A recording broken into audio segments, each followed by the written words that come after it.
여러분 이름이 있으시죠? 여러분 각자 다 이름 있지 않습니까? 그렇죠? 그 이름을 누가 지어주셨습니까? 세상에 아들 이름 지어주는 부모는 있어도 부모 이름 지어주는 자녀는 없으리라고 생각합니다. 어떤 사람이 어떤 사람의 이름을 지어줄 때는 조건이 있는데, 이름 지어주는 이가 이름을 받는 사람보다 선제되어져야 된다. 먼저 pre-exist, 먼저 존재해야만 된다. 그리고 또한 어떤 사람이 어떤 사람에게 이름을 수여할 때에는 특별한 관계 속으로 들어갔다는 것과 당신이 허락했던지 내가 얻었던지 간에 이름을 지어줄 수 있는 authority, 그 권위를 가지고 있다는 뜻입니다. 그래서 아무 관계도 없던 사이가 이름을 불러줌으로 새로운 관계 속으로 들어가게 되는 거죠. 김춘수 시인의 대목 중에 하나가, 내가 그의 이름을 불러주었을 때 그는 나에게로 와서 무엇이 되었다? 꽃이 되었다. 아무것도 아닌 무명초, 아무것도 아닌 풀 한 폭일지는 몰라도 어느 순간 내 눈에 들어오게 되고 그의 이름을 불러주었더니 그 풀 하나가 나에게로 와서 꽃이 되는 새로운 관계 속으로 들어가게 되는 거죠. 이처럼 이름을 만들고 이름을 불러준다라고 하는 것은 이전의 관계와 다른 관계 속으로 우리가 들어가게 됐다는 뜻을 말하는 겁니다. 그래서 그런지 예수님께서도 12제자를 부르시고 난 뒤에 예전에 사용하는 이름을 버리고 새로운 이름을 제자들에게 주셨죠. 주신 이유가 뭐냐면, 이제 너희는 옛날의 사람이 아니라 새로운 사람으로서 나와 전혀 다른 관계 속으로 들어가게 되었다라는 것을 말하게 되는 겁니다. 누가 누구의 이름을 지어주고 불러준다는 것은 또한 소유의 개념입니다. 어린아이가 장난감 하나를 사도 자기가 그 장난감에 인형 하나를 사도 이름을 붙여줍니다. 미미, 뽀삐, 누구. 이것은 이제 더 이상 너는 그 상점에 있는 인형이 아니라 나와 어떤 관계 속에서 내 소유물이 되었다는 뜻이고, 강아지 한 마리를 사줘도 강아지야 부르는 그 어린아이는 없습니다. 무슨 이름을 불러서 내 소유를 나타내는 거죠. 하나님께서 천지 만물을 주 6일 동안 지으시고 난 뒤에 아담을 마지막으로 만드시고, 아담에게 명령하신 것 중에 하나가 내가 6일 동안 지은 온 천하 만물을 네가 이름을 붙여라 이야기를 명령을 내리십니다. 왜 아담 보고 만물에 이름을 붙이라고 했을까요? 그것은 만물을 너에게 속한 것으로 너에게 주노라. 너는 생육하고 번성하고 땅에 충만하여 다스려라 라는 의미로 이 아담이 이름 붙여줌으로 아담의 권세 아래 놓이게 한 것이지요. 심지어 만들어주신 하와까지도 아담 보고 이름을 붙이라고 하니 아담이 그를 하와라고 부르므로 아담의 돕는 배필로서 가정의 질서를 세워주었습니다.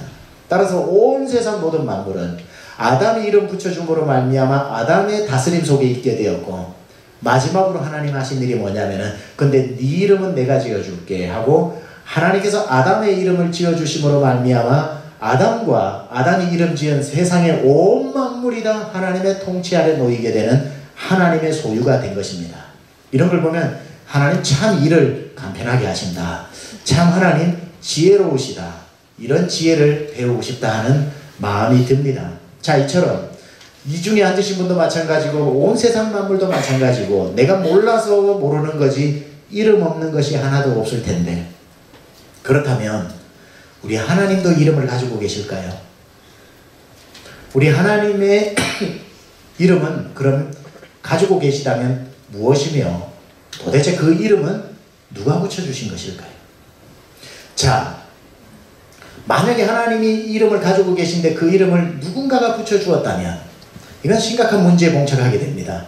하나님보다 더 위에 있는 어떤 존재가 있다는 뜻이며, 하나님보다 먼저 선제, pre-exist, 하나님이 계시는 것보다 먼저 계신 존재가 있기 때문에 더 이상 하나님은 하나님이 되지 않고 먼저 존재했던 그가 우리의 하나님으로 우리가 개종해야 됩니다. 따라서 하나님보다 먼저 존재한다든지 하나님보다 상위의 개념의 어떤 띵이 존재를 한다면은 우리는 그를 하나님으로 섬겨야 하기 때문에 심각한 문제에 봉착하게 됩니다. 따라서 그 누구도 하나님에게 이름을 주어서는 안 되고 줄 수도 없는, 하나님은 존재하는 가장 첫 번째 존재이셨고 그 누구도 하나님 위에 없는 최고의 높은 highest, most God이기 때문에, 가장 높으신 분이기 때문에 그분의 이름을 지어줄 사람은 아무도 없습니다. 종교철학자 포이에르 바흐 같은 사람은 인간이 신을 만들어 신에게 이름을 붙여주었다는 말까지 하게 됩니다. 그렇다면 이것 또한 심각한 문제에 봉착하게 되죠. 인간이 신에게 이름을 만들어 주었다면 이제 인간이 신의 자리에 가게 되고 신이 인간의 자리로 내려오게 되는 말도 안 되는 일들이 벌어지게 되기 때문에 그 누구도 하나님의 이름을 줄 수도 없고 하나님의 보다 먼저 존재해서 하나님에게 이름을 선사할 수도 없는 이 하나님이 이름이 있겠냐는 거죠. 하나님에게 이름이 있겠습니까? 하나님의 이름이 있습니다. 하나님의 이름이 있다면 그 이름은 누가 지어준 것일까요? 하나님 당신께서 지으셨습니다. 그 누구도 지어준 것이 아니라 하나님 당신께서 하나님 스스로 이름을 지어 그 이름을 저와 여러분에게 알려주셨다는 겁니다. 하나님이 지으시고 하나님이 우리에게 주신 하나님의 이름은 뭘까요? 그 이름이 바로 여호와라는 이름입니다. 여호와, 여호와라고 하는 이 여호와라고 하는 이 히브리어 자음 단어는 네 단어로 구성이 되어 있습니다. 요드, 해, 바우, 해로 만들어져 있는 네 단어로서 여호와라고 우리가 읽게 됩니다. 여호와라고 하는 그런 이름의 뜻은 뭐냐면은 스스로 있는 자, 스스로 존재하는 자, 누구 때문에 존재가 있는 게 아니고 누가 만들어서 창조된 게 아니고 self-exist, 스스로 존재하는 자. I am who I am, 나는 처음부터 나로서 존재했던 자라고 하는 이 뜻이 여호와라는 뜻입니다. 하나님이 우리 인간에게 당신의 이름을 가르쳐 주신 유일한 이름이 여호와라는 거지요. 모세가 하나님께 질문을 해서 얻어낸 이름입니다. 출애굽기 3장 13절에 14절 보면 이렇게 나오죠. 모세가 하나님께 아뢰되 내가 이스라엘 자손에게 가서 이르기를 너희의 조상의 하나님이 나를 너희에게 보내셨다면 그들이 내게 묻기를 그의 이름이 무엇이냐라고 하리니 내가 무엇이라고 그들에게 말하리이까? 하나님이 모세에게 이르시되 나는 스스로 있는 자니라. 또 이르시되 너는 이스라엘 자손에게 이같이 이르기를 스스로 있는 자가 나를 너에게 보내셨다 하라. 하나님의 이름이 뭐냐면은 I am who I am, my name is I am 이라고 얘기하시는데 영어로 이렇게 나오죠. Moses said to God, Suppose I go to the Israelites and say to them, The God of your father has sent me to you. And they ask me, What is his name? Then what shall I tell them? God said to Moses, I am who I am. This is what you are to say to them. Say to Israelite, I am has sent me to you. 누가 보냈다고요? I am has sent me to you. I am이 나를 보내셨다. I am이 너에게 보내셨다. 이렇게 말하고 있거든요. 따라서 하나님의 이름이 뭐라고요? 여호와인데 뜻이 뭐라고요? I am이라고 그랬습니다. 참 난감한 이름입니다. 생각을 해보세요. 누가 하나님께 묻습니다. What's your name? My name is I am. What's your name? 이렇게 했는데 I am. 그러고는 뭐 이름을 말할 것 같아. I am에서 끝나버려. That's it? That's it? 야, 이렇게 난해한 이름이 어디 있단 말입니까? 그런데 가만 생각해 보면은 I am이라고 말씀하신 그 이름이 최고의 이름이라는 것을 알게 됩니다. 이것만큼 멋진 이름이 없고 이것만큼 힘이 되는 이름이 없고 이것만큼 은혜가 되는 이름이 없어요. 나는 스스로 존재하는 자다 라는 뜻을 가지고 있으면서 여호와는 동시에 나는 너희들과 함께 있다. I am 이겁니다. I am, 내가 여기 있다. I am here with you, 너희와 함께 있다 이 뜻입니다. 여호와라는 뜻이 뭐냐면은 내가 너와 함께 있다라는 뜻이고요. 이게 신약 헬라어로 보면은 임마누엘입니다. 하나님이 우리와 함께 있다는 뜻이에요. 여호와와 임마누엘은 그렇기 때문에 같은 뜻을 가지고 있습니다. 그래서 하나님의 이름이 I am 이 뜻은 내가 지금 너와 함께 있다 이 뜻이거든요. 그런데다가 이 여호와라고 하는 이 단어는 1인칭 미완료형입니다. 그 말은 뭐냐면은 미래에까지 오픈되어 있어서 이런 뜻입니다. I am and I will be 이겁니다. 다른 말로 하면 I am with you now and I will be with you forever. 지금 너와 함께 있고 미래에도 계속 너와 함께 있어 줄 것이다. 이게 뭐라고요? 여호와라는 뜻이죠. 그래서 그냥 I am 하니까 사람들이 이해를 못하니까 하나님이 이해를 돕기 위해 그때 무슨 일을 만날 때마다 I am 뒤에 별명을 붙여주셔요. 하나님이 별명을 붙여주시는데 하나님의 별명들은 여러분이 이름으로 착각하고 있는데 사실은 별명인데 여러 가지가 나와요. 그 중에 여러분이 아시는 게 뭡니까? 여호와 샬롬, 여호와는 나에게 평화를 주시는 분이시다. 여호와 니시, 여호와는 나에게 승리를 주시는 분이시다. 여호와 라파, 여호와는 나를 치료하시는 하나님이시다. 제호바 로이, 여호와는 나의 목자이시다. 제호바 체오바트, 그분은 나의 만군의 하나님이시다. 이런 식으로 I am a healer, 여호와 라파. I am a victory, 여호와 니시, 여호와 샬롬, is my peace. 이런 식으로 우리가 이해를 하고 있죠. 이건 사실은 이름이 아니라 하나님의 이름은 I am입니다. I am 뒤에 별명을 붙여주신 것이고요. 제가 수년 전에 금요일 저녁에 하나님의 이름 시리즈로 한 12가지를 설교를 했습니다. 여기에 대해서 은혜를 받고 궁금하신 분은 홈페이지 들어가서 검색하면 우리 홈페이지에 그때 설교가 아마 다 나오는 걸로 알고 있습니다. 자, 이렇듯 하나님의 이름, 별명들은 많이 나오지만 하나님의 이름은 하나입니다. 뭐라고요? 여호와. 그 뜻은 I am. 풀었으면 내가 너희와 함께 있다. 내가 여기에 있다. 나 어디 안 갔다. 모세가 당신의 이름이 무엇입니까? 라고 물었을 때에 하나님이 내 이름 My name is I am이라고 하셨는데 그때부터 하나님의 이름은 I am이 되셨고 지금까지 사람들은 성경과 이스라엘과 저와 여러분은 그분을 여호와 즉 I am이라고 부르고 있습니다. 그런데 이 여호와라고 하는 이 히브리어 아까 말했듯이 이 요드, 해, 바우, 해라고 하는 이 네 단어를 이렇게 썼지만 처음에 모세가 썼겠죠. 그런데 이것을 아무도 발음하지 않았습니다. 눈으로는 이 네 자음이 있는데 자음을 보면서 여호와라는 것은 알았지만 아무도 그것을 소리내어 읽을 때 다른 건 잘 읽다가 여호와가 나오면은 침묵을 하고 넘어갔습니다. 왜냐하면 혹시 잘못 발음할 경우 내 하나님의 이름을 망령되이 일컫지 말라는 중요한 3계명을 깰까봐 감히 발음하지 않았던 것이고 내가 죄를 짓고 난 뒤에 그분의 이름을 말하면은 하나님의 이름을 욕되게 하기 때문에 읽지 않았고 그렇게 해서 여호와는 눈으로 읽고 입으로는 읽지 않았습니다. 근데 입으로만 읽지 않으니까 좀 그것도 이상해가지고 별명을 눈으로는 여호와인데 입으로는 아도나이라고 읽었습니다. 아도나이는 신약으로 오면은 큐리어스라고 하는 뜻이고 주님이라는 뜻입니다.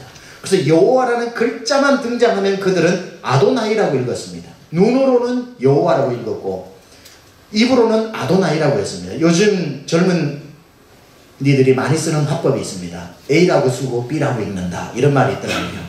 그래서 요즘 보니까 이런 표현들 많이 나와요. 사랑이라고 쓰고 아픔이라고 읽는다 뭐 이렇게 한다든지 남편이라고 쓰고 왼수라고 읽는다 뭐 이런 식으로 해서 A라고 쓰고 B라고 읽는다는 것처럼 여호와라고 쓰고 아도나이라고 읽게 된 겁니다. 문제는 뭐냐면은 눈으로는 읽는데 아무도 그걸 소리내어 읽지 않다 보니까 아도나이라고 읽다 보니까 100년 200년이 가면서 원래 사운드가 뭔지를 잃어버리게 됩니다. 그냥 뭐 자음이 4개가 있는 건 아는데 이걸 여호와로 읽어야 될지 이걸 뭐라고 읽어야 될지를 모르다가 나중에 아도나이라고 읽는 이곳에 모음만을 채집해서 이 여호와의 자음과 붙여서 발음이 나온 게 여호와입니다. 원래 여호와가 아니었는데 이 아도나이와 합쳐서 만들어낸 게 여호와 또는 더 정확한 발음으로는 야훼가 되는 겁니다. 따라서 우리가 여호와라고 읽기도 하고 야훼라고 읽기도 하지만 이게 모세에게 하나님이 처음 말씀하셨을 때 해주신 발음인지 아닌지는 we never know. 아직까지도 모르고 하나님의 이름은 여전히 신비한 가운데 있는 이름인데 하나님의 이름이 참 어울리죠. 신비한 이름이니까. 그 소리는 우리가 다 알 수 없지만 그 뜻만큼은 나 어디 안 가고 여기 있다. I am here. I am with you. 이 뜻으로 정확히 우리에게 알려주고 계시는 겁니다. 자, 그렇다면 구약 성경에만 하더라도 여호와라고 하는 단어가 5,900번이 넘게 나옵니다. 창세기부터 말라기까지. 5,900번의 여호와라는 단어가 나왔다는 것은 창세기 1장부터 말라기 4장까지 모든 인간의 이스라엘의 역사 가운데 여호와라는 이름이 등장했다는 뜻이고 여호와의 이름이 등장했다는 뜻은 뭐냐면은 이스라엘 백성들이 애굽의 포로로 잡혀가든지 포로에 나와서 홍해를 건너든지 광야의 길을 걷든지 요단강을 건너든지 여리고성 전투를 하든지 그들이 나중에 블레셋과 싸움을 하든지 저 바벨론의 포로를 잡혀가든지 무슨 일을 구약의 역사에 만나도 그때 모든 그들의 사건 속에 여호와가 계셨다고 하는 뜻인데, 여호와가 이석기 5900번이라고 하는 단어가 나오게 되는데 그 뜻은 뭐냐면 그 모든 사건 가운데 I was there, I am here, I am with you, 이스라엘 백성과 함께 계셨다는 뜻입니다. 그래서 5900번이라고 하는 단어가 나오게 된 것이고, 이것은 모든 이스라엘의 역사에 하나님이 단 한 번도 떠나신 적이 없다라는 것을 의미해 주는 것이요. 그래서 이스라엘 백성들이 아무리 어려운 일을 만나도, 넘실대는 홍해 앞에 서 있어도 이 홍해를 못 건너면 뒤에 따라오는 애굽 이집트 백성 군인들에게 죽을 것 같은데 어떡하지 하는 순간에 하나님이 I am, 나 여호와 하나님이 너와 함께 한다라고 할 때에 그 소리가 딱 들리면 마음의 평강이 찾아오고 홍해가 갈라지는 역사가 일어나고, 요단강물이 넘실넘실거리고 있는데 이걸 건너야 되는데 어떡하지 할 때에 하나님의 음성이 들려 I am 여호와라 하면 발을 디디면 홍해가 갈라지는 것이다. 난공불락의 여리고성 앞에 서가지고 이걸 우리가 어떻게 이겨라고 하는 그 순간에도 I am 여호와라는 단어가 하나님의 이름이 들려오면 여리고성이 속수무책으로 넘어지는 것을 보게 되면서 I am이라고 하는 단어가 모든 이스라엘의 역사 가운데 일어나게 된 거지.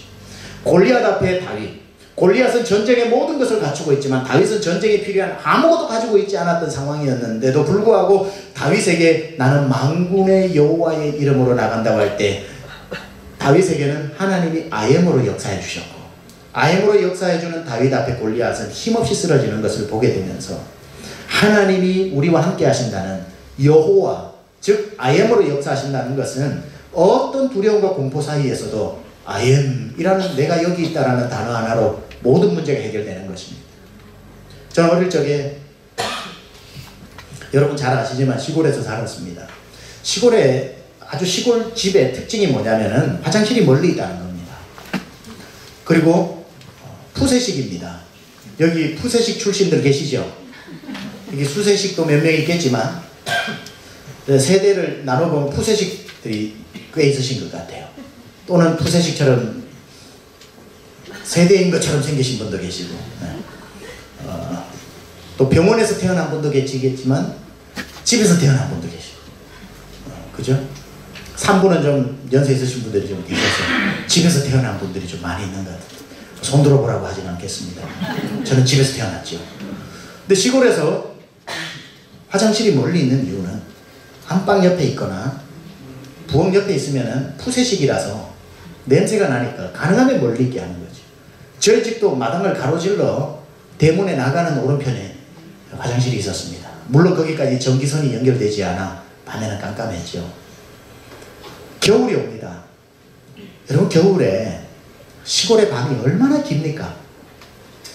5시 반부터 어두워져 오는데 뭐 산이 있으니까 산 너머로 해 넘어가면 밤이에요. 그럼 6시부터 밥 먹고 누웠는데 아무리 자도 10시가 안 넘어. 야, 내일 아침까지 버티려니 이게 보통 일이 아닌데, 제일 문제는 뭐냐면은 화장실 가서 소변을 보는 건데 소변 보러 누가 그만 화장실까지 갑니까? 그래서 소변은 간단하게 해결하라고 온 식구가 같이 사용하는 요강을 방 안에 넣어놓죠. 여기 요강 출신들 계시죠? 요강이 이게 먹고 하는 사람은 신세대, 이 요강인에 하면은 9세대인 거죠. 그 요강을 가지고 밤새도록 이제 소변을 봅니다. 아침 되면은 가득 차요. 문제는 소변이 아니라 큰 겁니다. 겨울 저녁에 홍시도 먹고 고구마도 삶아 먹고 구운 밥도 먹고 하다 보면, 너무 맛있게 먹다 보면 잠자리에 들었는데 이 속이 탈이 납니다. 속이 부글부글부글거리기 시작하는데 초저녁 6시부터 부글부글거리는데, 잠이 좀 들었는데 한 10시쯤 되면 배가 막 찌른듯이 아파가지고 이제는 막 그냥 밀려 나올 것 같아. 이거 어떻게 할 수, 방에서 일을 저지르면 이제 맞아 죽죠, 부모님은. 이거 화장실을 가야 되는데. 저희 아버지 어머니는 그 시골 일 때문에 얼마나 불만 끄면은 그냥 탱크 소리를 내면서 주무시니까 하시는데 아버지를 깨워서 가야 돼. 이게 보통 어려운 거예요. 그다음에 웬만큼 참다가 그 도저히 안 되는 라스트 미닛에 아버지요, 아버지요 하는, 응? 배 아픕니다. 나 화장실 가야 되는데. 그러면 저희 아버지는 아무렇지도 않게 일어나죠. 가자. 그러고는 저를 데리고 마당을 가로질러서 가십니다. 그러면은 들어가서 볼일 봐라, 아버지 여기 있을게. 그리고 밖에 서 계시면 제가 안으로 들어가서 화장실에 앉습니다. 시골에 겨울밤에 금음날에 빛 한 줄기 들어오지 않는 화장실에 앉아보셨습니까? 그 공포는 이루 말할 수 없어요. 깜깜한데 갑자기 부채식 밑에 손이 올라오는 것 같고, 빨간 종이 줄까 파란 종이 줄까. 상상력 풍부한 시골 소년의 그 학교에서 맨날 온갖 그 공포스러운 이야기는 화장실에서 다 일어나는 거야. 밑에서 빨간 종이가 올라올 것 같고 파란 종이 할 것 같고, 내가 오는 걸 미리 알고 귀신이 와서 내 뒤에 서 있다가 내 머리를 요래 만지는 것 같고, 씩씩 소리가 나면 이게 뱀이 지나가는지 쥐가 지나가는지 모르다가 공포가 밀려오면요, 그 공포를 떨치기 위해 가지고 제가 많이 썼던 방법이 구구단을 배우는 겁니다. 2는 2, 2, 4, 2, 3은 6, 2, 4. 아무리 해도 공포가 사라지지 않아요. 야, 이거 어떡하지? 그러다가 순간적으로 공포가 극에 달할 때가 있어요. 아버지가 소리가 안 들리니까 가셨나 싶어요. 그러니까 나 데려다 주고 피곤하셔가지고 다시 방에 가서 주무시는가 싶은 생각이 들면요, 이 공포는 몇 배로 상승을 합니다. 그래서 갑자기 머리가 쭉 쓰면서 이제 부르는 거지. 아버지요, 아버지요. 아무 인기척이 안 나다가 제가 아버지요 하고 부르는 소리에 언제 그랬냐는 듯이 그 어둠을 뚫고 틀림없이 들려옵니다. 와, 아버지 여기 있다 이가. 아버지 여기 있다. 그 소리가 화장실 안으로 어둠을 뚫고 들어오면 빨간 종이 파란 종이도 안 무섭고, 누가 귀신이 서 있는지 안 서 있는지도 안 무섭고, 아버지가 내 여기 있다 이 말 한마디에 모든 어둠 속에 뭉글뭉글 올라왔던 공포심이 순식간에 사라지고 말끔하게 볼일을 보고 아버지 손을 잡고 개선장군처럼 돌아와서 잠을 자고 했어요. 아버지 한마디, 아버지 여기 있다 이가. 이게 뭐냐면 여호와라는 뜻입니다. I am here with you. 나 여기 있다. I'm not going anywhere. I am here and I will be here. 이게 여호와라는 뜻이고, 이스라엘 백성들이 홍해 앞에 서든지 여리고성 앞에 서든지 때를 이루고 오는 블레셋 군대 앞에 서든지 두려워 떠는 순간에 하나님이 나타나셔서 하신 한마디, 나 이름은 여호와라. 내가 너희와 함께 있다. 라는 이 말이 그 어둠과 공포를 뚫고 들리는 순간 이스라엘 백성들은 평화가 찾아오고 담담이 찾아오고, 그랬더니 홍해가 저절로 갈리기 시작하고 여리고성이 무너지기 시작하는 것을 눈으로 보게 된 것이고, 구약 성경에서 하나님이 나타나셨을 때 이스라엘 백성들에게 가장 많이 하신 말씀이 뭡니까? 내가 너와 함께 있다는 것입니다. 그게 여호와라는 이름으로 말씀하시기도 하고 이름의 뜻을 풀어서 설명해 주시기도 하셨죠. 대표적인 구절이 이사야 43장 2절 3절 아닙니까? 네가 물 가운데로 지날 때에 내가 너와 함께 할 것이라. 강을 건널 때 물이 너를 침몰치 못할 것이며 내가 불 가운데로 지날 때 타지도 아니할 것이요 불꽃이 너를 사르지도 못하리라. 왠 줄 아세요? 대저 나는 누구? 여호와 내 하나님이라. 내가 너와 함께 있는 하나님이라는 거지. 불 가운데 물 가운데도 나는 내 이름이 함께 있다는 뜻이다. 이 한마디가 들리면 홍해도 갈라지고 여리고도 무너져 내리는 어마어마한 역사가 일어난 거예요. 하나님의 이름이 선포되어지는 곳에 나타나는 역사죠. 이야기를 가지고 오늘 본문으로 들어와 봅니다. 제가 왜 이렇게 여호와의 이름 아엠을 이야기했는지를 설명드리겠습니다. 지난주까지 우리는 요한복음 17장 예수님의 중보기도에 대해서 살펴봤습니다. 중보기도를 마치자마자 오늘 1절에 보니까 예수님께서 제자를 데리시고 기드론 너머로 가셨다고 그랬습니다. 기드론 시내 건너편으로 가시니 그곳에 동산이 있는데 무슨 동산이지요? 겟세마네 동산이지요. 그곳에서 지금 제자들과 함께 들어가시니 왜 가셨는가? 2절에 그곳은 가끔 예수께서 제자들과 모이시는 아지트였기 때문에 예수님이 다락방 강화를 시작하시고 제자들이 발을 씻기시고 최후의 만찬을 하시고 그리고 중보기도를 하시는 그 순간 어느 틈엔가 가룟 유다는 요거 마치고 예수님의 동선을 파악하고 이제 제자들과 함께 늘 가던 마지막 겟세마네 동산으로 간다는 정보를 듣고는 잽싸게 빠져나와서 대제사장에게 가서 바리새인들에게 가서 유대 병정들에게 가서 내가 예수가 있는 곳을 알게 되었으니 내가 알려주겠다고 밀고를 하게 됩니다. 고작 은 30명 받으려고. 그리고는 예수님이 있는 곳을 가룟 유다도 오늘 알더라 이렇게 나오고 있죠. 딱 데리고 군대를 데리고 이제 가룟 유다가 예수님을 잡으려고 겟세마네 동산에 딱 도착을 합니다. 여기서 질문. 가룟 유다가 몇 명쯤 데리고 왔을까요? 예수님을 잡기 위해서 한 몇 명쯤 데리고 온 것 같아요? 한 12명? 한 20명? 몇 명인지는 우리는 알 수 없지만 성경을 가만히 읽다 보면 대충 규모는 우리가 알 수 있습니다. 정확히 넘버링은 알 수 없지만 마태복음 26장에 보면은 큰 무리가 예수를 잡기 위해 검과 몽치를 가지고 왔다 그랬습니다. 큰 무리라고 했습니다. 멀티튜드가 왔습니다. 근데 큰 무리가 몇 명인지는 또 알 수 없지만 그 순간에 베드로가 칼을 빼가지고 딱 귀를 자릅니다. 그러니까 만만했던 것 같아요. 한 싸워볼 만한 숫자였던 것 같이 보였어요. 그 뒤에 몇 명 있는지는 감도 못 잡으면서. 근데 예수님은 눈앞에 있는 숫자만 아는 게 아니라 그 숲속에 숨어있는 숫자까지 다 보신 거죠.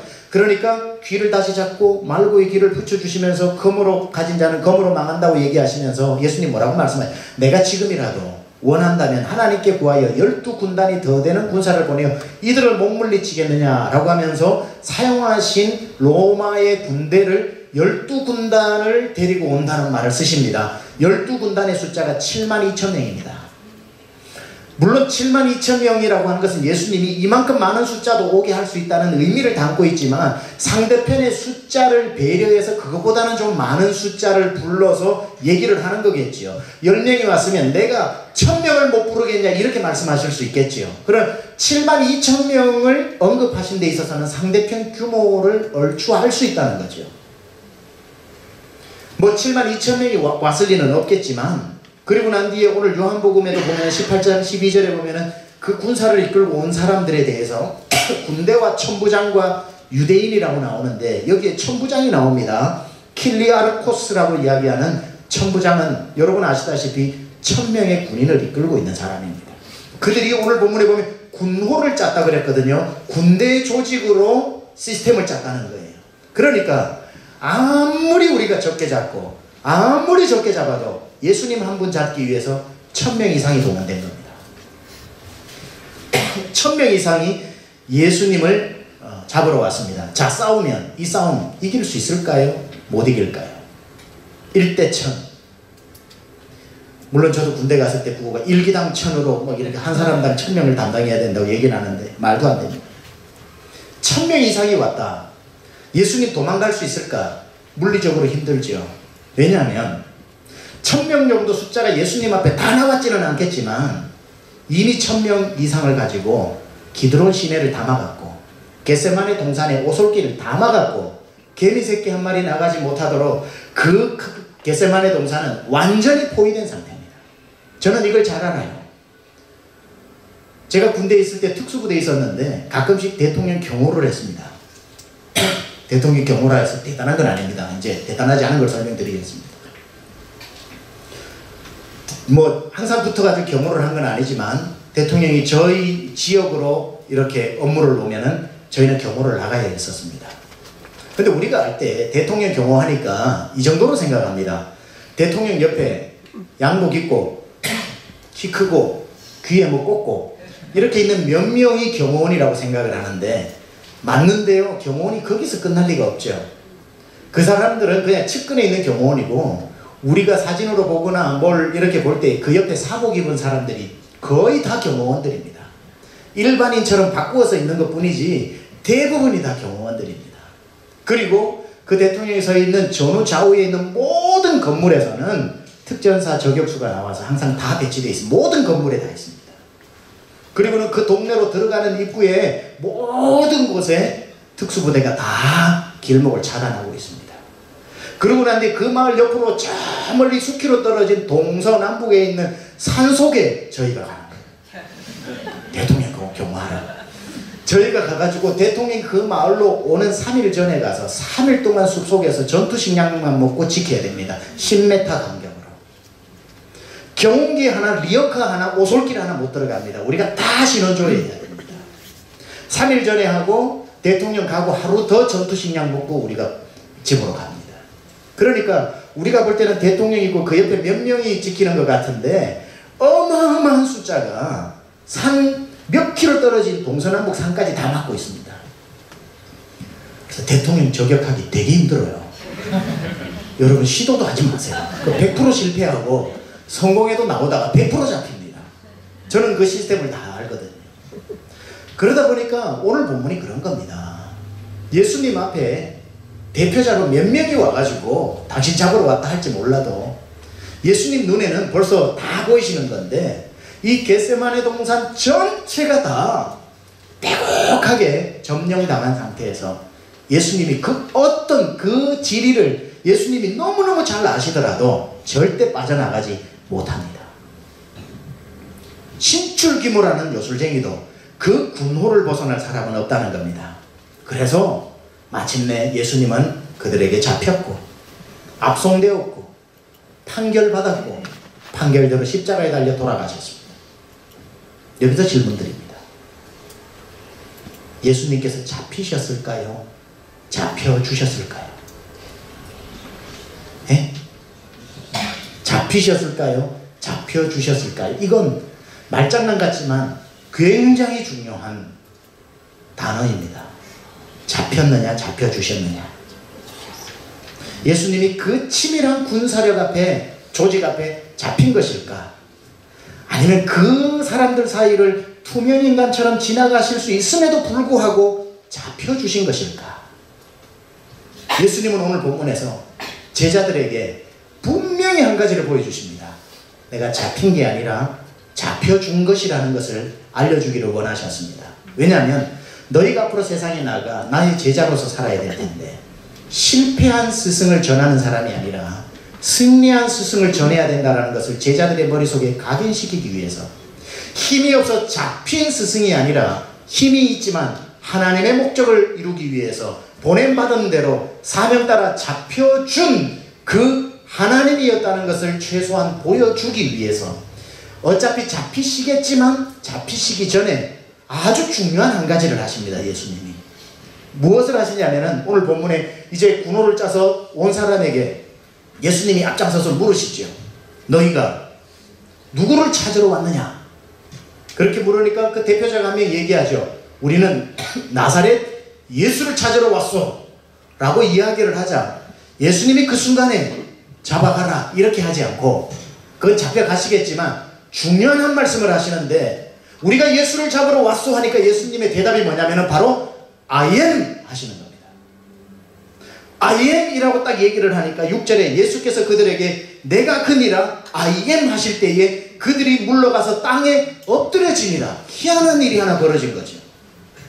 예수님이 I am 하니까 숲속에 숨어 있었던 사람들까지 죄다 예수님 잡으러 온 사람이 마치 벼락을 맞은 것처럼 여리고성 벽돌들이 무너지는 것처럼 번개에 튀겨지는 것처럼 뒤로 자빠져 엎드려지는 역사가 일어나는 겁니다. 언제? 예수님의 한마디 I am 하는 순간. 이 I am 어디서 많이 들어본 I am 아닙니까? 아까 제가 절반 동안 얘기했던 I am 여호와의 이름. 예수님이 마태복음 17장에 변화산에 올라가서 당신이 하나님 되심을 세 제자에게 보여주신 이후에 이 땅에서 당신이 하나님이심을 두 번째로 현현해 보인 사건이 오늘 이 I am 사건입니다.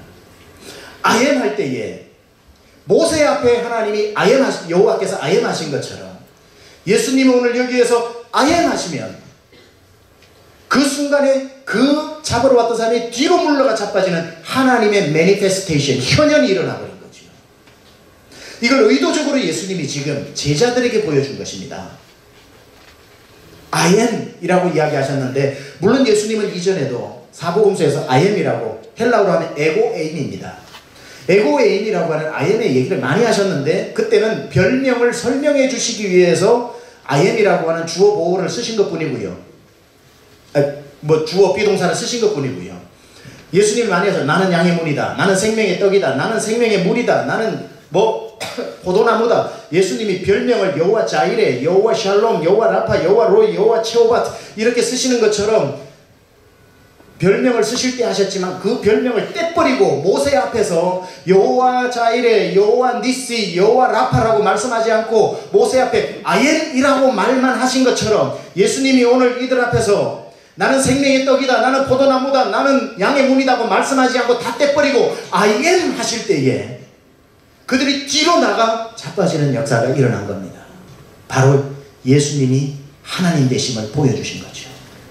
이걸 왜 하셨냐면 제자들에게 보여주는 겁니다.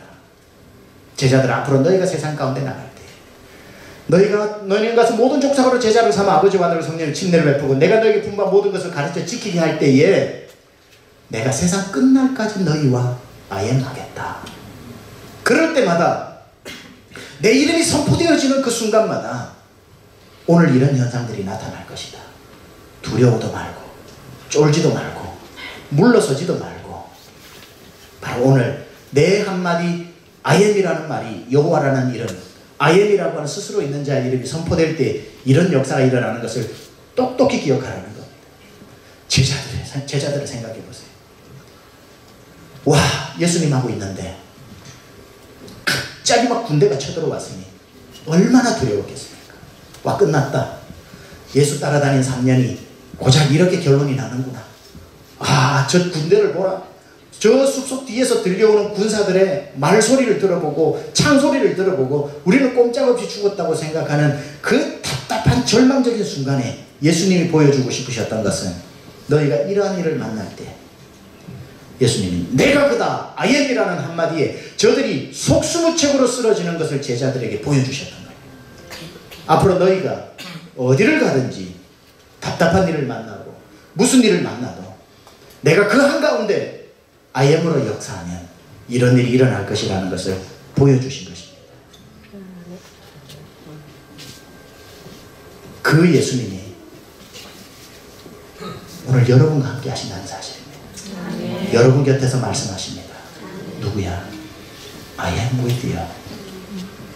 이 중에 졸업을 앞두고 다들 크리스마스 브레이크라고 이쪽 저쪽 놀러 가는데 나는 아직 테스트를 마치지 못해서 졸업을 하고 입사를 해야 되는데 천장에 닿을 만큼 도서관에서 책을 빌려 아무도 공부하러 오지 않는 도서관에서 혼자 앉아가지고 취업 준비를 하고 토플 GMAT GRE와 싸우면서 나만 왜 이래 하고 소리치면서 미칠 것 같은 그 텅 빈 도서관에 그 빈 공간을 뚫고 들어오는 음성이 있습니다.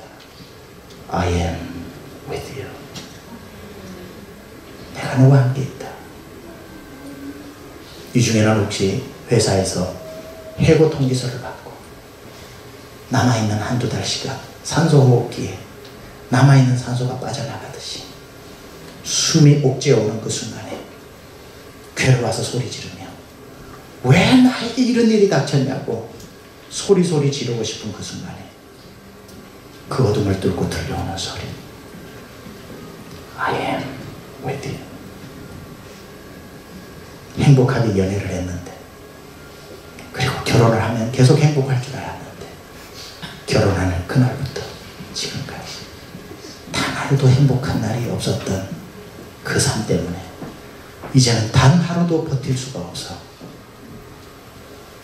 불도 켜지 않은 어두운 거실에 앉아 왜 나에게 이런 일이라고 소리조차 크게 치지 못하고 있는 순간에 그 어둠을 뚫고 들어오는 소리 I am. 내가 지금 너와 함께 있다. 어떤 비자를 받고 왔든지 간에 그 기간이 만료되어지고 본의 아니게 언다큐멘트 신분의 문제로 운전 한번 제대로 못하고 잘하고 몰란 것은 소뚜껑 보고 놀란다고 언제나 숨을 쉬어도 시원하지 않은 숨을 쉬어야 되는 그 답답한 순간에 언제까지 내가 이런 삶을 살아야 되냐고 고래고래 소리 지르는 그 차 안에서 그 차 공간을 뚫고 들어오는 음성이 있으니 사랑하는 아들아 딸아 I am. 내가 지금 너 곁에 있다. 내가 지금 너와 함께 있다. 그 어린 소년이 깜깜한 화장실에서 이쪽 저쪽의 공포의 손들이와 이리 땡겨가고 저리 땡겨가려고 하는 깜깜한 화장실 안에서 급한 나머지 불렀던 이름 아버지요. 설마 계시겠나 싶었는데 여전히 그곳에 계셔서 와 아버지 어디 안 갔다. 아빠 여기 있다. 그 한마디에 언제 그랬냐는 듯이 그 공포가 다 물러가는 것처럼 제자들을 둘러싸고 기드론 그 겟세마네 동산을 완전히 포위했던 그들 앞에 도간의 쥐 신세로 있었던 제자들 옆에서 예수님 한 말씀, 내가 여기 있다.